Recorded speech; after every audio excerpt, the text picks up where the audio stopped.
Hello everyone အားလုံးပဲမင်္ဂလာကျွန်တော်မျိုးတွေဖြစ်ပါတယ်ဒီနေ့ဗီဒီယိုကျွန်တော် one block lucky bro ဆော့သွားမှာဖြစ်ပါတယ်ကဲအားလုံးပဲညမဲဆိုင်စလိုက်ရအောင်ဒါနဲ့မစခင်ဗီဒီယိုကြိုက်တယ်ဆိုရင် like and subscribe လုပ်ပါမို့မမေ့နဲ့ကဲအဲ့တော့စလိုက်ကြရအောင်ဒီမှာနှစ်ခုရွေးရမယ် Avenger one block နဲ့original one block ဆိုပြီးနှစ်ခုရှိတယ်ဒါပေမဲ့ကျွန်တော်Avenger one block ပဲရွှေ့မယ်ပေါ့ Okay Avenger one block ဒီပါ Okay ရလိုက်ဆိုတော့ Okay မြေကြီးတွေကိုစတူးမယ် one block ရဲ့ထုံးစံအတိုင်းဒီမှာတစ်တာရလိုက်စောစီတစ်တာတွေ့တယ်တစ်တာ Okay ကဲမြေကြီးတွေတူးပြီးဆိုနယ်ချမ်းဖို့အဆင်တစ်ပဲနယ်ချမ်းမယ် Okay နောက်ဆိုရင်တတုံးနဲ့ရှိတော့အောက်ပြကျနိုင်တယ်လေဟဲ့What? How?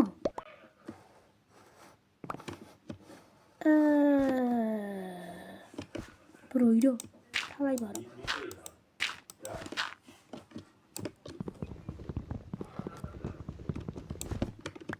Okay. Now what the view like you never name PC job. Bro, do it too. Thai bar. Niji doom bear. Niji like him, eh? I don't know, bear. တညတာကုံဆုံးရမယ်အပုံစံပဲ Okay တူးတယ်မနဲ့တောင်ကြောက်တော့မှာပဲဒီမှာလမိန်ဒီမှာနေမိန်အဲ့တော့ဒီမှာရလိုက်ဆိုတော့ Okay မတဲ့နေတော့ကရပြီဆိုတော့ပထမဆုံးဘာလုပ်ရမလဲဆိုတော့ crafted တွေပဲလုပ်ရမယ်crafted တွေပဲလုပ်လို့ဒါတစ်တာဒီအရင်ပြောင်းမယ်ပြောင်းစဉ် CR ဒီမှာတွေ့ပြီ crafted တွေပဲပြောင်းစဉ်လုပ်မယ် Okay crafted တွေပဲရပြီဆိုရင်ဒီမှာကြိုက်တာ craft လို့ရပြီဒီမှာတစ်တာတော့ချတိုင်းပဲဒီမှာဒုတ်လေးတွေရတယ်ဒါနဲ့ Okay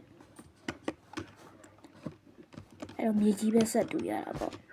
အခုကျဘာမှမရသေးဆိုတော့ Okay အဲ့တော့ချိန်လေးရကြာတော့ကြာပဲဒါပဲ Let's go ကဲအဲ့တော့ကျွန်တော်ဒီဘလော့တူးလောက်လိုက်တာခုလို့ဆိုရင်ဒီပါကြောက်တော့ပိတ်ကက်တော့ရလာပြီပေါ့ stone ပိတ်ကက်ပေါ့အဲ့တော့ရလာပြီဒါမှလည်းကျွန်တော်တို့မလုံလောက်တယ်ဆက်လက်တူးရအောင်ပါပဲ Okay တော့ဆက်တူးကြတာပေါ့ဟုတ်တာပဲကျွန်တော်ဒီမှာတူးရင်အပင်တစ်ပင်ရောက်လာတယ်အပင်ကိုစိုက်ရမယ်ဆိုတော့ Okay လေစိုက်ရတာပေါ့အဲ့ဒါပါတစ်တာတွေရပါတစ်တာတွေရပါလူတဲ့ဟာတွေ craft လို့ရပါ chest တို့ဘာတို့ပေါ့ရပြီဆိုရင်အပင်လေးကိုဒီမှာတဘလို့ချပြီးတော့အမစိုက်လိုက်ဒါနဲ့ဒါ leg one block lucky bro လို့ပြော lucky bro ပမာကြီးလေသူ့အောင်ရလောက်ပဲတင်တယ်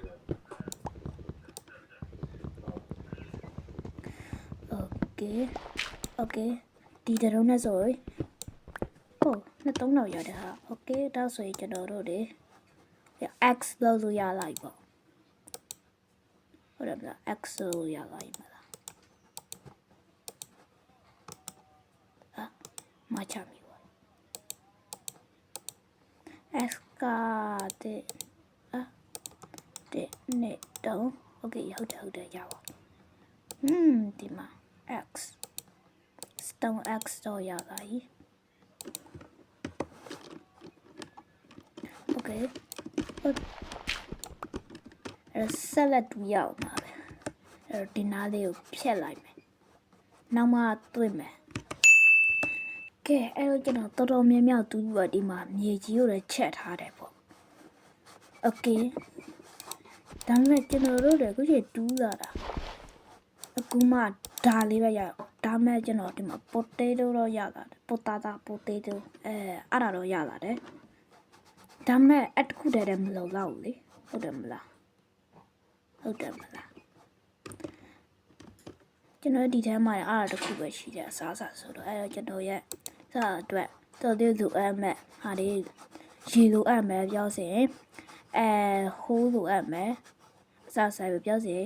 ဒီရဲ့ potato လိုအပ်မယ်ပေါ့နော်ဒါမဲ့စလို့ဟိုးတို့ potato ကတော့ရှာပြီဒါမဲ့ကျွန်တော်ရေကိုရှာမှာကြည့်ရတာတူရင်းနဲ့ပဲတွင်းမဲ့ပုံပဲကဲအဲ့တော့ဟိုဒီမှာ chest လေးတစ်ခုတော့တွေးလာပြီ chest ထဲမှာပါရှိပြီလေဖွင့်ကြည့်အောင်3 2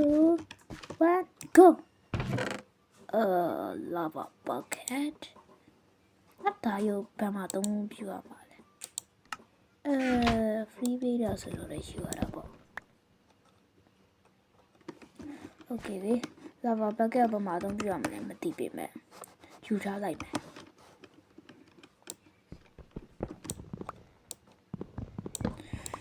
ဒီနာတော့တော်တော်လေးကြာအောင်ပါတော်တော်လေးကြာအောင်ပါဘာဖြစ်တာလဲပြောဆိုရင်ဒီမှာအပေါက်ဖြစ်သွားတာဟော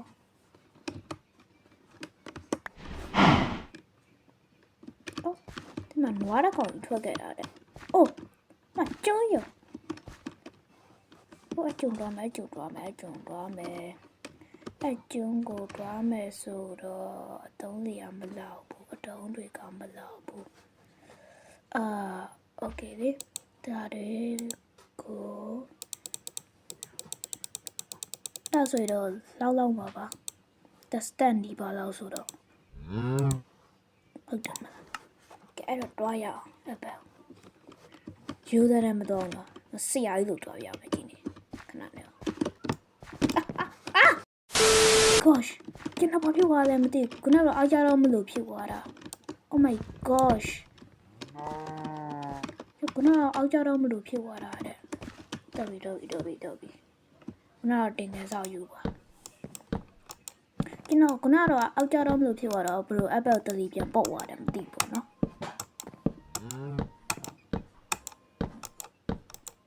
okay ရောက်တော့မယ်နီးကန်နေအာယုတွေရှိတယ် yes အာယုတွေကတော့ပူပဲဆရာမလို့တော့စပါးတွေလည်းရှိတယ် yes စပါးတွေလည်းရှိတယ် okay အဲ့တော့ဆိုတော့တော့ဆရာကြီးဖြစ်သွားပြီကဲရပြီစပါးတွေအများကြီးပဲတိုးလည်းရှိတယ်ဒီမှာ chest လည်းရှိတယ် lucky block တွေအများကြီးပဲ oh my gosh lucky block တွေဆက်ထောက်ကြည့်ကြရအောင်ကံကောင်းပါစေ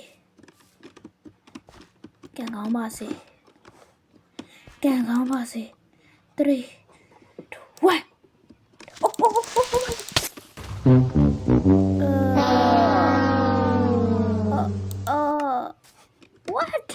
ဆလာလာလည်းကံရဆိုးနေပြီခရီပါလေးကောင်နဲ့ဟိုမှာတော်နောက်ထပ်တစ်ကောင်ကြံနေတယ်no ငါရဲ့စားစရာကြိုးပြက်စီဝိုင်းဘိုးရွှေရွာလာရလာကစားခရီပါမင်းကငါရောက်တက်ပြင်မယ်မင်းငါရဲ့ကြိုး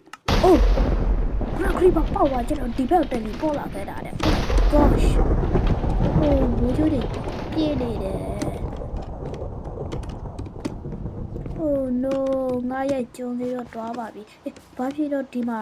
စိုက်ပြလို့ရတယ်ပါတယ်ငါရဲ့တိုးလေးတွားပါပြီ oh no တွားပြီဘာဖြစ်ပေါ့ရေးကြည့်တာအာယုံဒီမှာအာယုံတွေရှိတယ် okay အပြည့်ကြပါဆိုတေချာတတိထားပဲဘာတွေ့ပြီအာယုံokay ကနောက်ပြေကြတော့မဖြစ်ပါဘူးအာယုံတွေအများကြီးပဲ yes အာယုံတူးတာ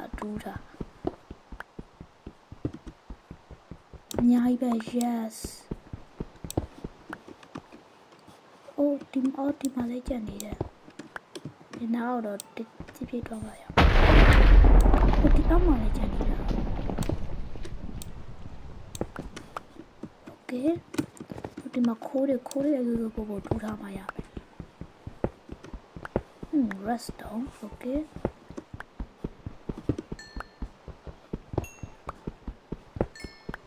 ဒီနာကြ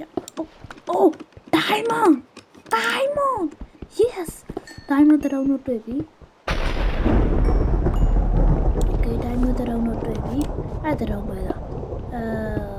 တောင်းပဲလားနှစ်တောင်း yes နှစ်တောင်း yes diamond နှစ်တောင်း oh my gosh oh skeleton အိမ်မှာ skeleton တွေငါအိမ်ဘယ်လိုပြန်ရမှာလဲအဲ့ဒါဆို skeleton တွေအိမ်ဘယ်လိုပြန်ရမှာလဲ skeleton တွေကြည့်ရော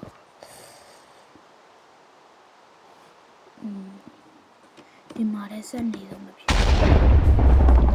ဘူးဘရာကိုကြွေးပြေးချသွားတာကိုအမလေးဘာဖြစ်ပေါ့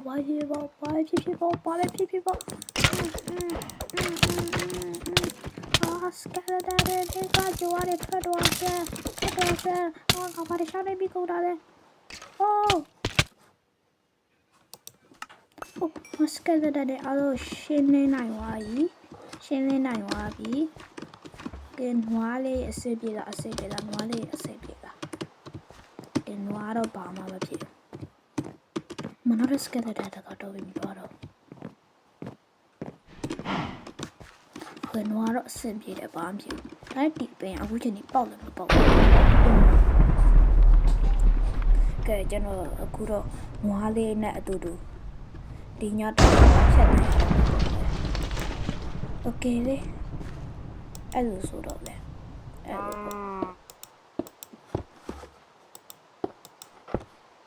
မလေးဖဲမပြကြစေနဲ့โอเค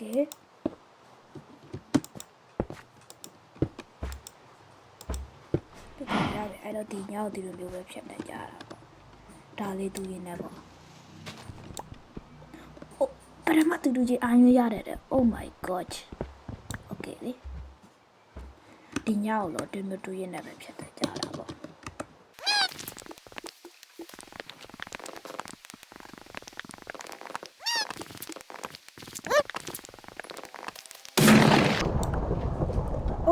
oh yes what 你ထွက်လာတယ် yes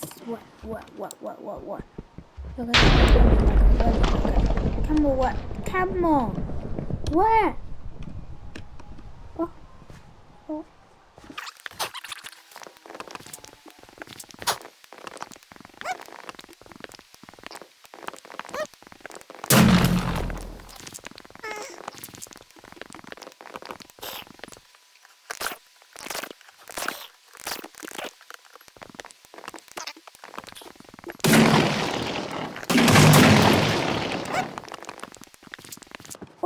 yes ဒီမှာသူရနဲ့ဒီမှာ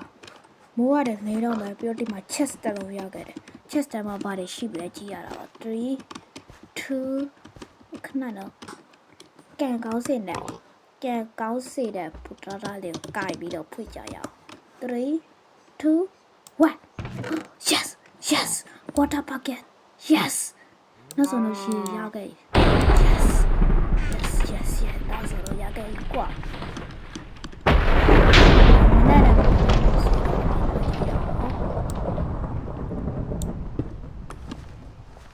ကျွန်တော်တို့ base ကတေးလေးပဲရှိတယ်အဲ့တော့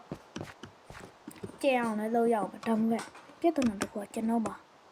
မြေကြီးတုံးတွေက73တုံးပဲရှိတယ်အဲ့တော့ဘယ်လိုလုပ်မှာလဲ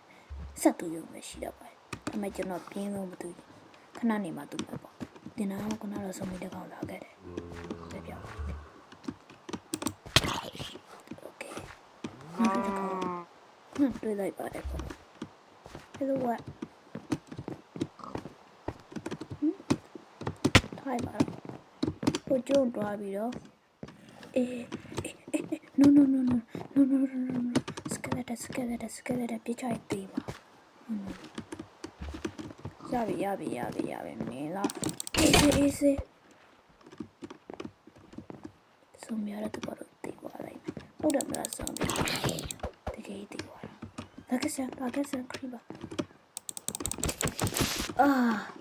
ကနဒါကတော့ပြစ်ချိုက်တယ်ကျွန်တော်နှစ်ခါတော့ပြစ်ကြပါပထမတစ်ခါတော့ခရီးပါပြစ်ချိုက်တယ်ကျွန်တော်ပါအချိန်လို့ပြောတစ်ခါတော့ဒီလမ်းမျိုးကရှောင်းနေရှိဒီနာရုပ် mouse နဲ့ရွှေ့ပြီးကြောက်သွားတာအဲ့နဲ့ပဲနှစ်ခါဆက်လိုက်တေးတာပေါ့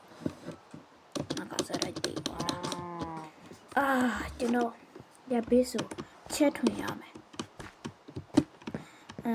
ဒီဘက်ချမ်းကိုချက်မယ်โอเคဒီမှာတစ်ခုဒီမှာတစ်ခုမြေကြီးတော့ဆက်တော်ရှိတယ်ဆိုတော့နည်းနည်းပဲရမယ်ပြည့်စုံကျွန်တော်ကိုပိုင်အိမ်လေးစောက်ကျင်တယ်အဲ့ဒါမှကျွန်တော်အိမ်ထဲနေလို့ရမှာပေါ့ပြင်မြေကြီးတော့ကုန်ပါပြီကိုပိုင်စောက်မို့တစ်တာတော့ရှိတယ်မရှိတာမြေကြီးနောက်ဖက်ထဲမှာအပေါ်ဆုံးမြေကြီးမှာငါကလေးကြမှာလာရှားပြနေဒီကောင်ကြီး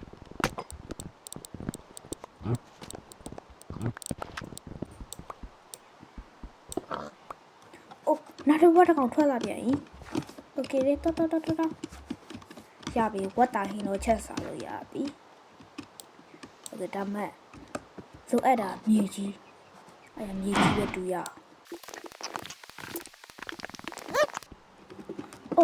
ဒီမှာတူးရင်းနဲ့ဘာဖြစ်သွားလဲ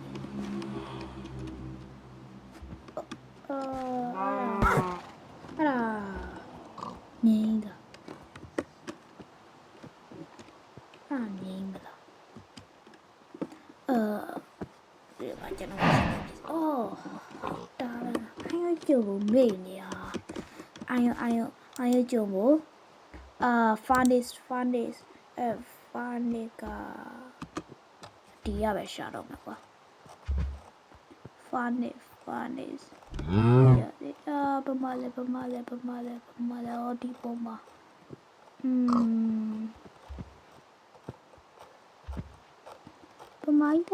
what 对quaကိုပါလို့ပေါ့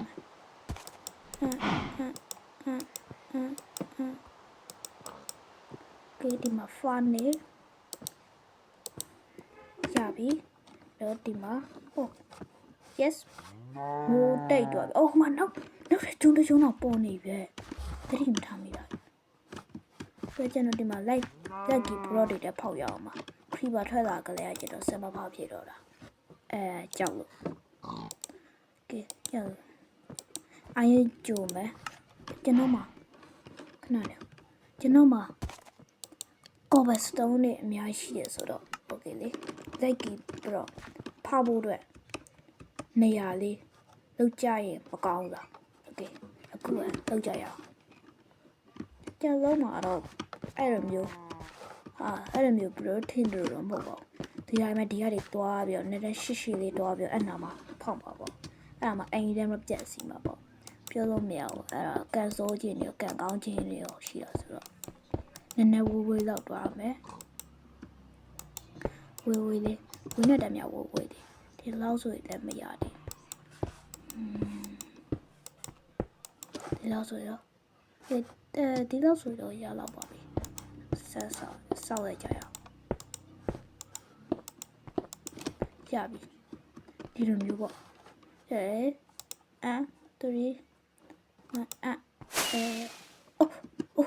yes go ခဏတော့go အာယုပိကနဲ့ပူရတာမလားโอเคအာယု yes နောက်ဆုံးတော့ကိုရတော့မယ်ဒါပေမဲ့ကိုဘရောဘာတုံးစားရတယ်ထွတ်တူတော့ဘာမှလုပ်မရဘူးကိုအောက်မှာတော့ကိုတာပဲလုပ်လို့ရတာမလားဟုတ်တယ်မလားဘာဖြစ်ရတော့ရရင်တော့ယူရမှာပဲโอเคအာယပက်ကတော့ရပါပြီအဲ့တော့တွားတူးမယ်နာတော့ကိုလေးဒီဘက်မကြောက်အောင်โอเค ရပြီကိုဘလို့တော့ရောက်သွားပြီ okay နောက်တစ်ခါ oh what what oh what no ငါအမလေးတခုတော့မရောက်သေးပါမရသေးဘူးကွာငါဘလို့လိုက်noတဲ့ကွာ no oh ဘလို့လိုက်ကောင်းတယ်ဘလို့လိုက်ကောင်းဝဲတာယူတယ်မနိုင်လက်ကြီးဘလို့ပါwhat the hell where I suppose ya lo they don't and why don't you just whyအဲ့အကောင်ဒီတော့ပါမယ်တော့ကောင်ဒီပါမယ်ဆိုတော့ဘလို့ထင်ပါလဲကွာမင်းရလဲဘလို့ကောက်လဲမရတော့ထင်ပါတယ်စပွန်ဆာနေရောက်ရှိရလားကောက်လို့ရှိသေးလို့က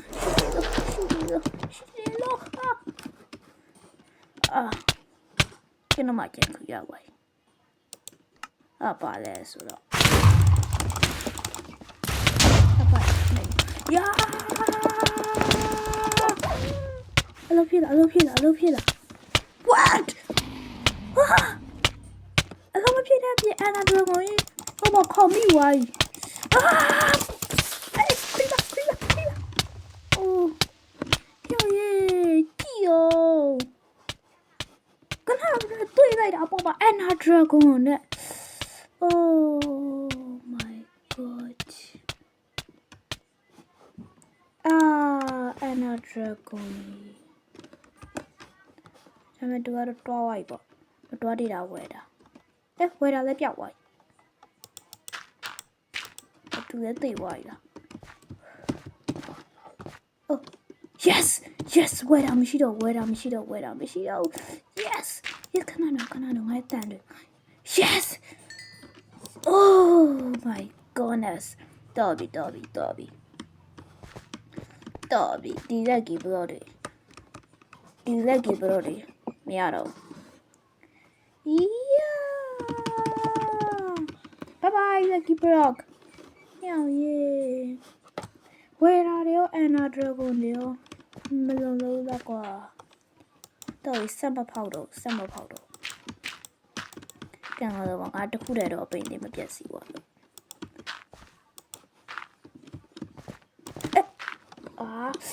ဖေကုန်းနဲ့ဟာတဲ့ခုံနဲ့ဟာဝယ်တော့မသိသေးဘူးဘာဖြစ်တူသိသွားမှာပါဖေကုန်းနဲ့ဟာတဲ့ခုံနဲ့ဟာတဲ့မနိုင်ပြီပါတော့ငါရင်နေကြအဆအဆုံးပြန်ရတော့မယ်မရတော့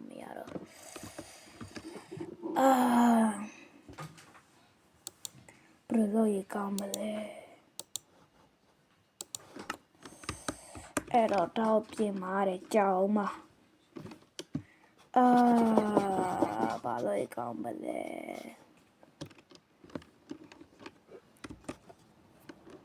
အဲ့တော့ဟိုဘက်ကျုံသွားကြည့်ရအောင်ပဲငါမတူပဲထားတဲ့ဒိုင်မွန်2000ရှိတယ်ရလားမသိဘူးဝယ်တာကြောင့်ဝယ်တာတနေ့ကျရင်တွေ့ကြသေးတာပေါ့မင်းနဲ့ငါနဲ့ကိုတော့ငါအိမ်လဲဆောက်လို့မရတော့နေရာတစ်ခုလုံးပြည့်စည်သွားပြီဆိုတော့ yes time yes oh yes လမ်းသွားတာပဲဒိုင်မို့တော့ပြောင်းနေရကောင်းတော့ရှိလို့ okay တော့yes ဒါမဲ့ဒိုင်မို့2000လဲဆိုဒါပဲလုံးလိုက်တယ်ကြာဘာမှမလုပ်လိုက်အဲ့တော့မကျွန်းတကျွန်းပေါ်တယ်အဲ့ကျွန်းတွားကြည့်ကြမယ်အဲ့ကျွန်းအမြင့်ပဲဘယ်လိုတွားရကောင်းလဲဘရောတွေရတယ်တိတ်မရှိ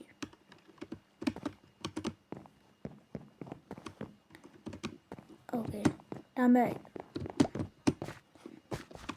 ကျွန်တော် idea တစ်ခုရထားတယ်ကျွန်တော်တူတဲ့ဒီနောက်အလားဆင်လိုက်ဘလို့လဲကောင်းတယ်မလားကြာဒါဆိုရင်အခုပဲဆင်ကြည့်မယ်လေဘလို့ဆင်ကောင်းလိုက် တစ်တာတွေကလည်းမရှိတက်တာလေးတွေတော့ရှိတယ်အော်ဒီမှာတစ်တာရှိတယ်โอเคဒါတစ်တာနဲ့ပဲဆင်လိုက်ကောင်းမလားဂေဒီလောက်ဆိုရပြီ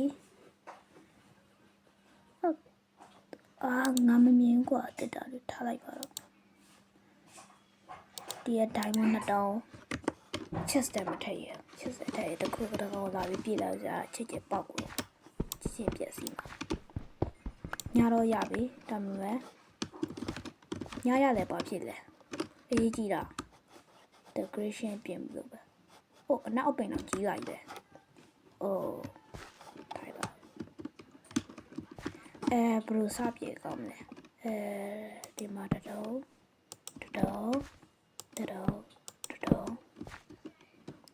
အမျိုးဆိုဒီအပိန်နဲ့တော့ဒီကျော်စင်ရဒီမှာတစ်တာကတော့နှစ်တော့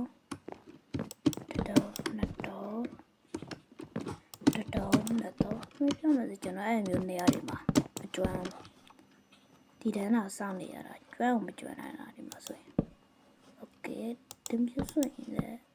မစိုးပါဘူးနားတစ်တာမလောက်တော့ကွန်ခရမီပါလားโอเคရလိုက်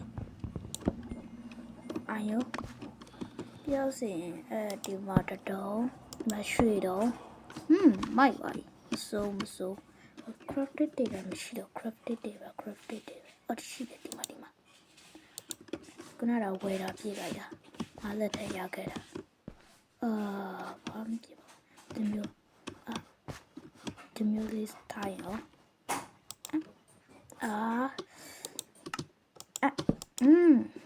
တော့ဒီထဲမှာ Chelsea craft မယ်ပါလို့တယ်တုတ်ချောင်း okay တော့ဒီနှစ်ခု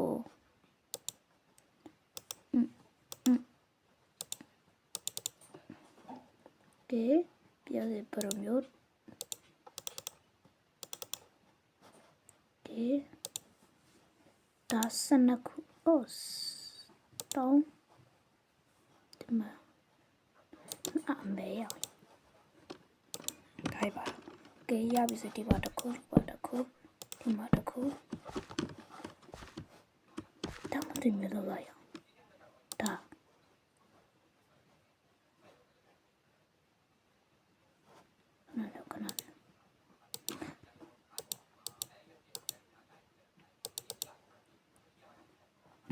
ခဏဒါတွေယူမယ်โอเคပြီးတော့စေဒီမှာထည့်ပဲခဏတယ်โอเคရပြီစေโอเคတခုနှစ်ခုလိုတော့၄ခုနှစ်ခုပဲတက်နိုင်တယ်ဘယ်လိုကောင်း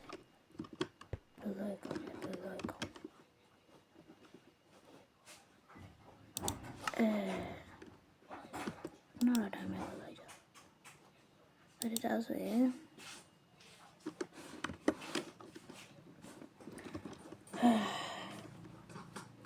ဒါလေးလုံးမယ်ပြီးကြောက်စေဒီမှာတက်မှာဒါလေးလုံးမယ်ပြီးရဒီမှာတက်မယ်โอเคရှောက်ပါအဲ့တော့